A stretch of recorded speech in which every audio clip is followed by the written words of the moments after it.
ഒരു ഇടവകയിൽ നിന്ന് ഒരേ ദിവസം 5 പേർ തിരുപ്പട്ടം സ്വീകരിക്കുന്നു. പുറനാട്ടുകര പള്ളിയിലാണ് 5 പേരുടെ പൗരോഹിത്യം സ്വീകരണം നടക്കുന്നത്. ഈ മാസം 28-നാണ് പുറനാട്ടുകര സെന്റ് സെബാസ്റ്റ്യൻസ് പൗരോഹിത്യ സ്വീകരണം. തൃശൂർ അതിരൂപതയിൽ ഇത് ആദ്യത്തെ സംഭവമാണ്. സീറോ മലബാർ സഭയുടെ ചരിത്രത്തിൽ തന്നെ അത്യപൂർവ മുഹൂർത്തം എന്നാണ് കരുതപ്പെടുന്നത്. പുറനാട്ടുകര ഇടവകാംഗങ്ങളായ ഡീക്കന്മാരായ ജാക്സൺ തെക്കേക്കര, ആൽവിൻ പട്ടിയേക്കൽ, അബിൻ വടക്കൂട്ട്, ജീസ് അക്കരപ്പട്ടിയേക്കൽ, ലിൻസൺ അക്കരപ്പറമ്പിൽ എന്നിവരാണ് തൃശൂർ അതിരൂപത ആർച്ച് ബിഷപ്പ് മാർ ആൻഡ്രൂസ് താഴത്ത്, ഒറീസയിലെ ബാലസോർ രൂപത ബിഷപ്പ് മാർ വർഗീസ് തോട്ടംകരയുടെയും കൈവെപ്പ് വഴി തിരുപ്പട്ടം സ്വീകരിക്കുന്നത്.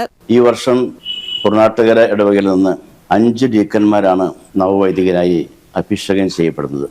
ഈ സംഭവം ചരിത്രത്തിൽ തന്നെ അപൂർവ സംഭവമാണ്. സഭയിൽ ഇന്നുവരെ ഇതുപോലെ 5 ഡീക്കന്മാർ ഒരേ ഇടവകയിൽ നിന്ന് രൂപതകൾക്ക് വേണ്ടി പട്ടമേൽക്കുന്നത് നമ്മൾ കേട്ടുകേൾവി പോലുമില്ല. പുറനാട്ടുകര സെന്റ് സെബാസ്റ്റ്യൻസ് ഇടവകയിൽ കഴിഞ്ഞ 10 വർഷത്തിനുള്ളിൽ 5 പേർ തിരുപ്പട്ടം സ്വീകരിച്ച് വൈദികരായിട്ടുണ്ട്. അതിലേറെ സന്യാസിനികളും ഉണ്ടായിട്ടുണ്ട്.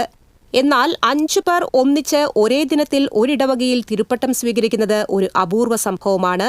വിപുലമായ ഒരുക്കങ്ങളാണ് ഇടവകയിൽ തിരുപ്പട്ടത്തിന് മുന്നോടിയായി നടത്തുന്നത്.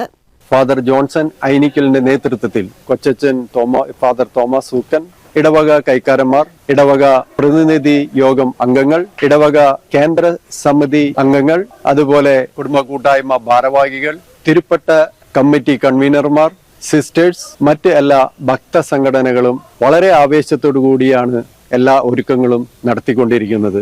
കഴിഞ്ഞ ഒരു വർഷമായി ദിവസവും ദേവാലയത്തിലും ഭവനങ്ങളിലും തിരുപ്പട്ടം സ്വീകരിക്കുന്ന ഡീക്കന്മാർക്കു വേണ്ടി പ്രത്യേക പ്രാർത്ഥനകൾ നടന്നിരുന്നു. കൂടാതെ 2 അഭിവന്ദ്യ പിതാക്കന്മാരും നിരവധി വൈദികരും സന്യസ്തരും പങ്കെടുക്കുന്ന തിരുപ്പട്ട ദിനത്തിനായി ഒരുക്കങ്ങൾ അവസാനഘട്ടത്തിലാണ്.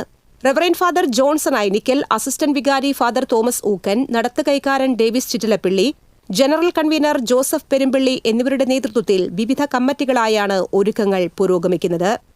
TCV news, Thrissur.